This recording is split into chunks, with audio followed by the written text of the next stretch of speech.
Class 9 का chapter what is democracy why democracy. So सबसे पहले अब्राहम लिंकन का एक कोट है, democracy is government of the people by the people for the people. Government जो है वो लोगों की है, लोगों ने ही उन्हें बनाया है और वो लोगों के लिए ही काम करती है। ठीक है। जो ये वर्ड डेमोक्रेसी है वो एक ग्रीक वर्ड से आया है, डेमोक्रेटिया। डेमोक्रेटिया जिसमें डेमो का मतलब है पीपल एंड क्रेटिया का मतलब है रूल। ठीक है, यानी it is the rule of the people by the people for the people. ठीक है, ग्रीक वर्ड है। ठीक है।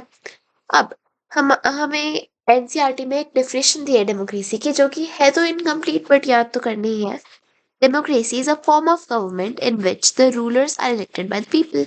डेमोक्रेसी एक फॉर्म ऑफ गवर्नमेंट है जिसमें रूलर्स जो है उन्हें लोग इलेक्ट करते हैं। ठीक है, चलो ये डेफिनेशन भी और साथ में इसके फीचर्स भी हैं। ठीक है, अब ये वाला देखो, इससे हमें क्या पता चल सकता है इस डेफिनेशन से कि इंडिया जो है वो डेमोक्रेटिक है ना। हमें इससे ये पता चल रहा है इंडिया डेमोक्रेटिक है।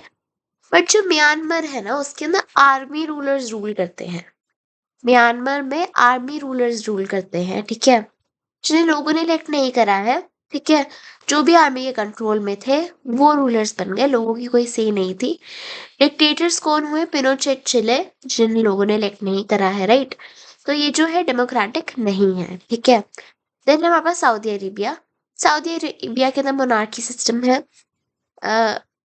Because they are born in royal family, इसलिए वो रूल करते हैं। ठीक है, इसलिए सऊदी अरेबिया भी डेमोक्रेटिक नहीं है। ठीक है, और भी कंट्रीज के एग्जाम्पल्स ले लो और मुझे कमेंट सेक्शन में बताओ कि कौन कौन सी कंट्रीज डेमोक्रेटिक नहीं है। ठीक है, फिर हमारे पास फीचर्स ऑफ डेमोक्रेसी। सबसे पहला फीचर है major decisions by elected leaders.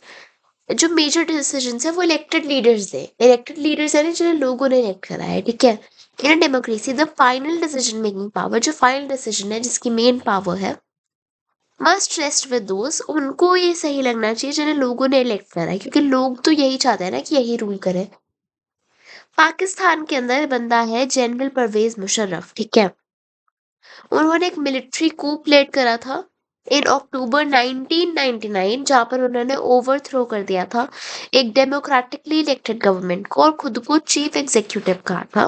ठीक है, फिर वो अपनी इस डिजिग्नेशन से बोर हो गया और उन्होंने चेंज कर दी to president in 2002, but president तो इलेक्ट होते हैं। ठीक है, फिर उन्होंने एक रेफरेंडम कंडक्ट करा। बेसिकली 5 साल बाद नया प्रेसिडेंट इलेक्ट होगा। And then malpractices and fraud से ये यही बनते थे हर बारी प्रेसिडेंट। ठीक है, अगस्त 2002 के अंदर इन्होंने एक लीगल फ्रेमवर्क ऑर्डर इशू करा, लीगल फ्रेमवर्क ऑर्डर जिसने कॉन्स्टिट्यूशन के अंदर अमेंडमेंट्स करी। अब सारा सिविलियन कैबिनेट का वर्क सुपरवाइज होगा नेशनल सिक्योरिटी काउंसिल से, जिसे मिलिट्री ऑफिशियल्स डोमिनेट करेंगे, ऑफिसर्स डोमिनेट करेंगे।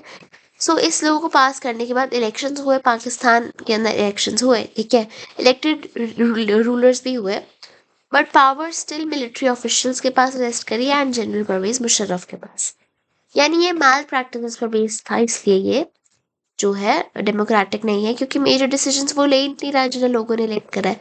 मेजर डिसीजंस ले जनरल परवेज मुशर्रफ। ठीक है, अब हम देखते हैं हमारा नेक्स्ट जो है rule, freedom and fair electoral competition. Free मतलब free and fair electoral system, जो हमारे इलेक्शंस होंगे वो एकदम फ्रीली होने चाहिए। ठीक है, लोगों पर कोई भी धक्का धुक्का नहीं होना चाहिए। ठीक है, एक डेमोक्रेसी के अंदर, और democracy must be based on a free and fair election where those currently in power have a fair chance of losing।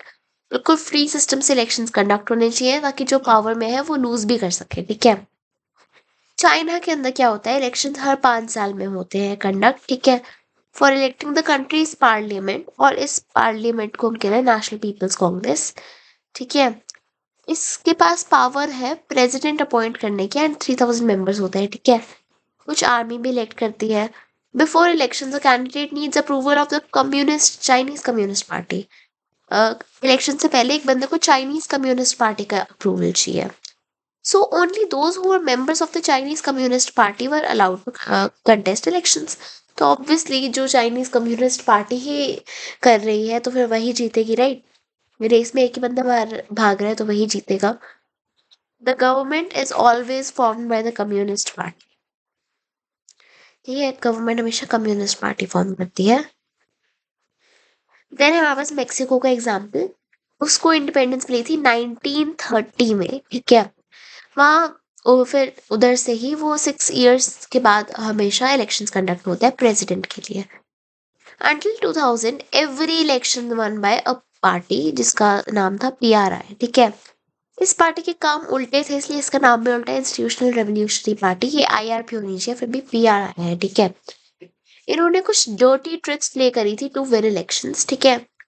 All those जो भी गवर्नमेंट जॉब्स करते थे उनको फोर्स किया जाता था पीआरआई मीटिंग्स अटेंड करने के लिए, है ना।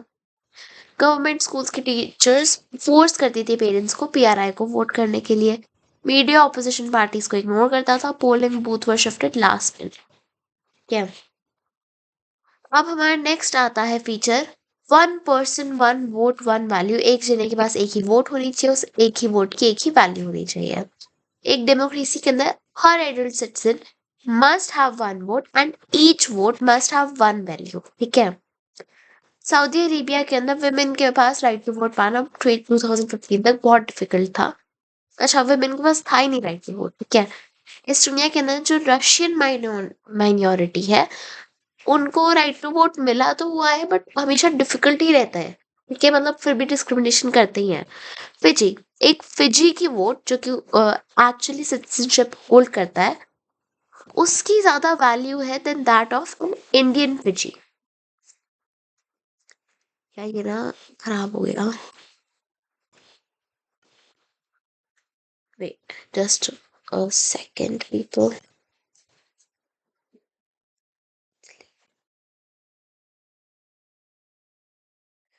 Oh no. Wait. Control Z. Here we go. Okay. So, अब है हमारे पास rule of law and respect for rights. Rule of law and respect for rights. एक democratic government rules within limits set by the constitution, law and citizens rights.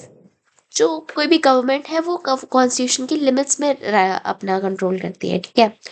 But Zimbabwe में ऐसा नहीं है। उसकी independence attend independence from wild minority rule 1980 में। मतलब यही party थी जिसने इनकी फ्रीडम फाइट लड़ी थी, ठीक है। ये कंट्री जो है अपने फ्रीडम के बाद एक ही पार्टी से रूल करती है विच इज जानू पीएफ, ठीक है। यही पार्टी है जिसने फ्रीडम स्ट्रगल करी थी इनकी, ठीक है। जानू पीएफ का लीडर है रॉबर्ट मुगाबे। ये सबसे गंदा बंदा है पूरे चैप्टर का। Elections were done regularly, elections regularly होते थे, ठीक है।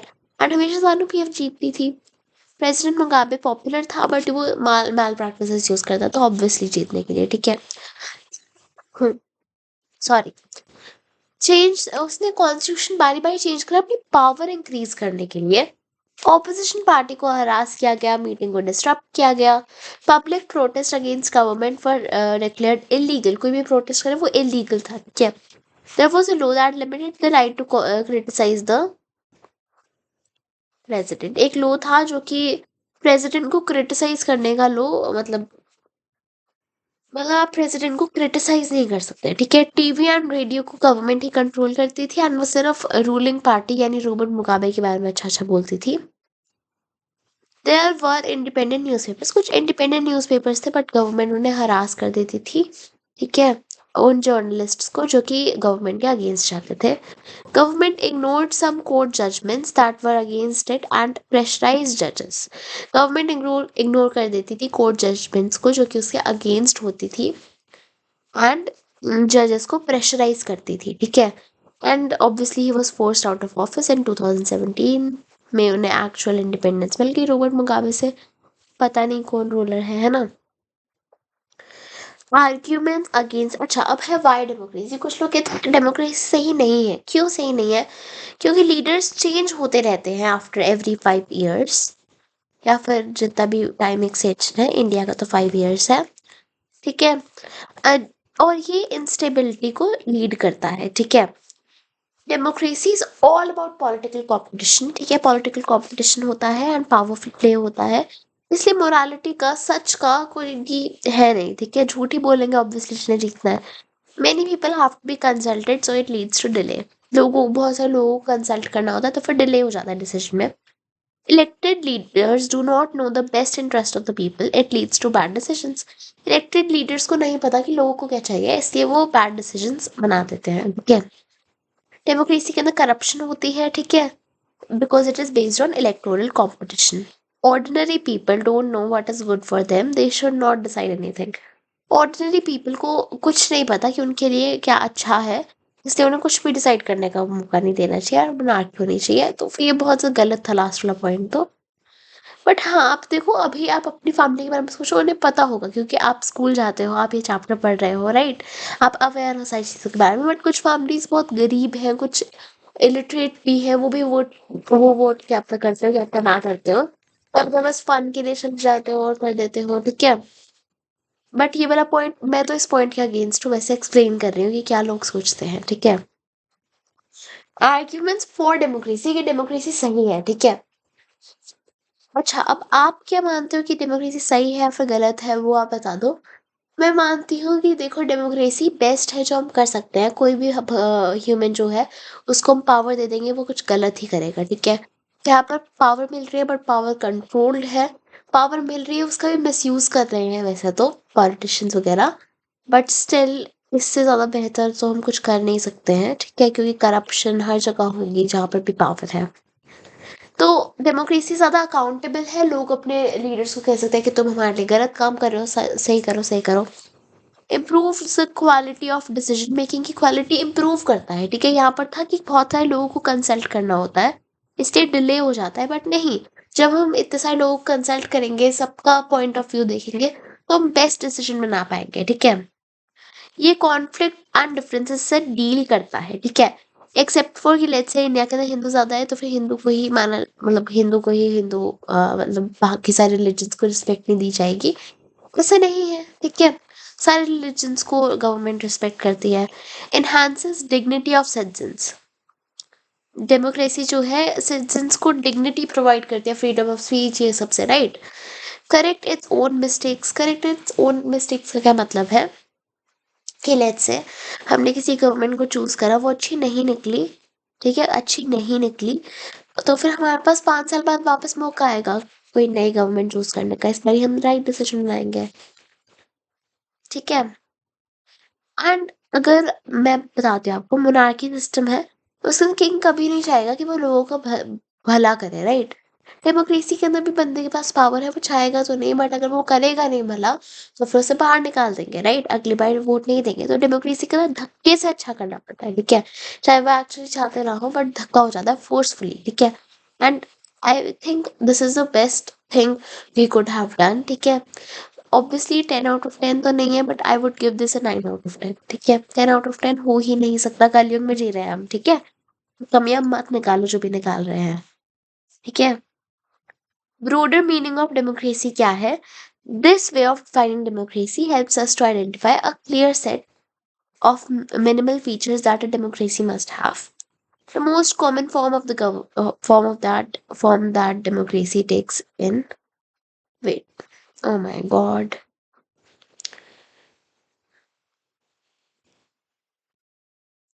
Like now, select the Control Z. देखो, okay. Is that of a representative democracy. सबसे ज्यादा common form क्या है democracy की? Representative democracy.